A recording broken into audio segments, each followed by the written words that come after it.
All right, folks, welcome back to the Land Fixer Podcast. I'm Logan, your host, where we talk all things land. So we're in episode 2 of a little series here where we're talking about sort of retail investment strategies. Okay, so, when most people get familiarized with land investing, it's typically in flipping. If you aren't aware, flipping is pretty simple. Effectively, what you're doing is you're going to buy undervalued land, typically anywhere between 20 to 50% of retail value, usually from a distressed seller, someone out of state, someone who inherited the property, so on and so forth. Then you bring it to market through any number of methods and you try to make the spread, right? This is a simple but complex model. So we will go in depth on that later. We do that. I am an active land flipper. But, right now we're focused on what can you do with just money that's sitting around, right? So maybe you have it invested in something that's low yield. Maybe you just have a checking or a savings account, or maybe you're in the process of selling other assets and you're determining where you want to put that money in the future. So last week we covered funding land flips, right? So being the money partner to a land flipper like myself or the many, many others that are out there. Today, I have kind of 2 smaller ones that I'm going to get into. One of them I think is really undervalued in our market. And we'll start with that, okay? So as a retail investor, I believe, and I've done this myself to a limited degree, I believe there is a lot of land that you can buy at effectively wholesale prices right now. And you can be very strategic about what you're buying, typically from land flippers. So someone who's already went and got a steep discount on it, and they're just looking to sell it cash. And you can create sort of what I call a land portfolio. So you can start gathering up these properties, buying them at a wholesale rate, maybe around 80, 75, 90, depending on, of retail value. And then you can hold those, right? This is an attractive option for folks that are maybe getting a little sketched out by other places that their money's parked right now. So, maybe you've put a bunch of money into crypto and you did all that. I never did it, but I've heard stories. Maybe you have invested a ton of money in other financial tools, in rental homes or syndication deals. Maybe you have commercial holdings right now and you're getting really, worried about what the commercial landscape is going to look like in real estate investing in the next few years. Well, land is a very good option to park your money. A lot of people call it land banking, right? Because you can take money, buy that asset, and you'll have sort of a hedge against inflation. And there's a number of other benefits to buying land in a portfolio. One, you can really invest at almost any price point. So you can buy land for as little as a few $100s and sit on it and have very low overhead, maybe $1 or $2 a year in taxes, whatever, all the way up to buying huge ranches. The benefits of that is you can kind of start anywhere. I have some folks that bought land from me who wanted to dip their toe in the water. So they bought a couple affordable properties and then they realized how much they enjoy it because you get to use these properties actively. They're not just a piece of paper somewhere, right? So the idea of a portfolio is you can buy different asset types, right? So you can go buy recreational land. You can buy recreational land in a ton of different states. You can buy, depending on what your long-term interests are, you can buy buildable lots that are maybe near a city or in a city. You can buy, a lot of people buy and hold frontage on major freeways, right? Because you don't know when the development's necessarily going to happen. But when it does happen, there's a huge price increase.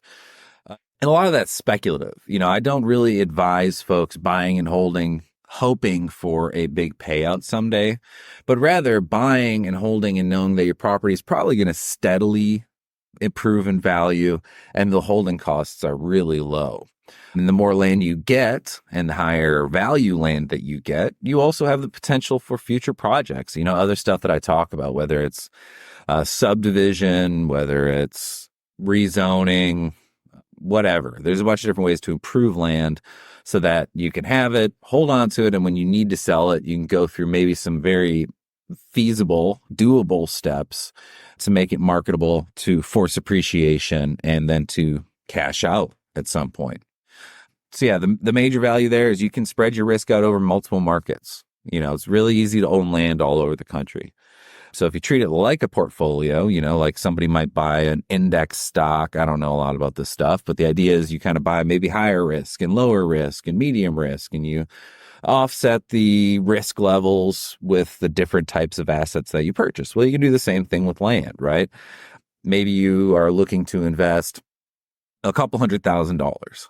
You say, well, I really like the following states. A lot of people invest in the Sun Belt. So maybe they're like, well, I want to invest in Texas or Florida, or maybe you pick 2 or 3 states, Tennessee. And you say, okay, well, I want a place that's usable. Okay, so maybe I buy acreage in Tennessee because it's so beautiful, something that I can use for recreation, go visit in an RV, etc. And then maybe the sort of more speculative or more high risk properties would be something that is, based off of some periphery research. Maybe this is an area of growth. Maybe this is an infill lot in a town that's showing, in Florida, that's got a nice, predictable demographic growth in the area. There's a lot of active building going on. And if I buy this property in this neighborhood and hold on to it for 2, 3, 4, 5, 10 years, I know that when I sell it, not only am I going to not lose my money to inflation, but that asset's going to potentially go up, a pretty serious amount in appreciation. So yeah, that's pretty much the fundamentals. And the reason I think this is such an ideal market to tap into is you can go connect with a bunch of land flippers right now who are very happy to make a wholesale cash sale. So I've done this in the past where I get a property under contract and I'll go shop it to my list of investors who I know are interested in buying land as an asset, and then say, hey, who wants to buy this? I know I can bring it to market, and within 3 to 6 months, I'll say sell it for $100,000. But if somebody wants to sign this now, I'll assign the contract over for $80,000. You can save $20,000. That's built-in equity the second that you buy it, and then, review it. Maybe this is something that'll appreciate, so on and so forth. And maybe it's a fun property to own. People in our industry have kind of classified it as man jewelry. Some folks just like to own a ton of land. It's a really good feeling, honestly. And typically the holding costs are really low. So one thing you would want to avoid is, for example, buying a property in an area that has, you don't really want to be paying HOA fees or POA fees. You don't really want to be doing maintenance on the property. So you don't really want to buy a portfolio property that you need to have the lawn mowed on a regular basis or things of that nature. But for the most part, you can buy a lot of land that you don't have to do anything with. Okay. So that's my first retail. I call that the land portfolio. The second one is pretty fun. I call it the cut and flip. Okay. I have a friend of mine who engages in this somewhat regularly, and I haven't done it myself yet, but I've been very tempted on a few properties. But the idea is you can go buy large acreage. What's a good example? Say we'll use Texas. So say you go buy 100 acres in Texas. You can cut 5 or 10 acres off of that property, keep it for yourself, and probably by the next year or so, bring it to market and get your original investment back. The bigger the acreage, the lower the price per acre. A lot of people are already utilizing that in subdivision plays and development plays. But if it's just you personally wanting to kind of hack the system a little bit and start collecting land very affordably, it's very, very viable to go buy large acreage, cut off the section that you want, a small piece of it, and it's really not going to lower the value of the property that much, as long as you take into account a few things, right? One of the big things is you do not want to, say, take the cut of the property that is the only access. You don't want to cut access to the rest of the property. That's seems pretty obvious, but I could imagine someone running into that issue.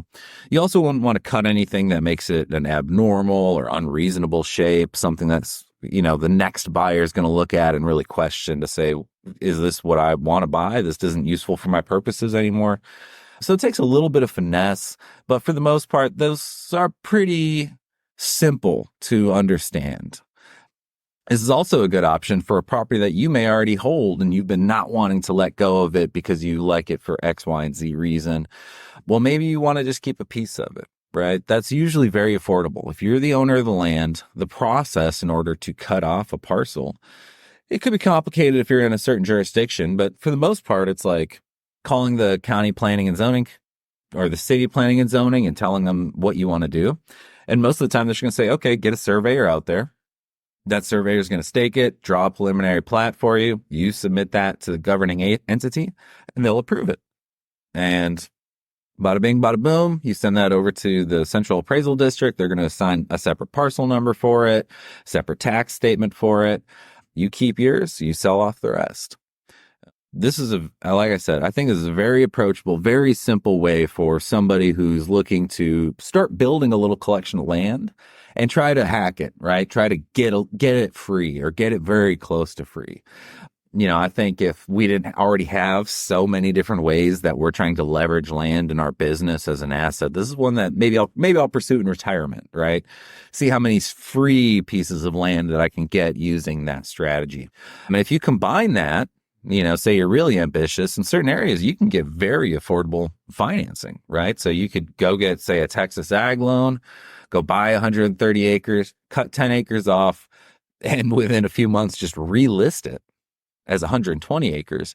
And you're probably not going to see a huge difference in value, especially if you can do it on a property that, say, you bought from a wholesaler, so you already bought it at a discount, kind of combine A and B here. Or just find property that just has terrible marketing behind it. You see this all the time. Most real estate agents don't really know how to make land appealing. They don't know how to tell the story about land. So they just take GIS photos, slap them out, slap it into the MLS and off they go. So because of that, there's a lot of properties that when you're scrolling through the MLS or you're looking at Zillow or lands.com or whatever listing service, and it just looks unattractive. And that can cause people to not buy it. So I know a lot of land investors, a lot of successful land investors who just run through those listings all the time. Find the worst marketed property, lowball them. People aren't visiting the property.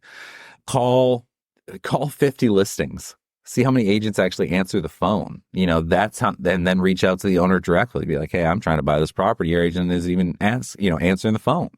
What if I bought it from you for, say, 80% of what it's listed for, 75% of what it's listed for? I think you'll have pretty decent success rate there. So, pretty simple video today. As always, this is Logan with the Land Fixer Podcast. And if you want to reach out to me, hit me at landfixerpodcast@gmail.com or thelandfixer@gmail.com. Check out our website, primelandexchange.com, thelandfixer.com. And I'd love to get to know you. One of my big ambitions for starting this podcast, for recording content, is I want to go meet a bunch of cool investors, people who are maybe in other avenues that I'm not aware of, or people who are doing different things that I might be able to help them with. As usual, if you have land that you need developed, you can partner with us. We will partner with you to develop, subdivide, force appreciation on properties that you already own if it fits our criteria. And if you're looking to invest money in, say, funding, land flips, JVing on deals, reach out to me because we have those opportunities rolling in on a regular basis as well. So thank you for your time. Sign off. We'll talk to you soon.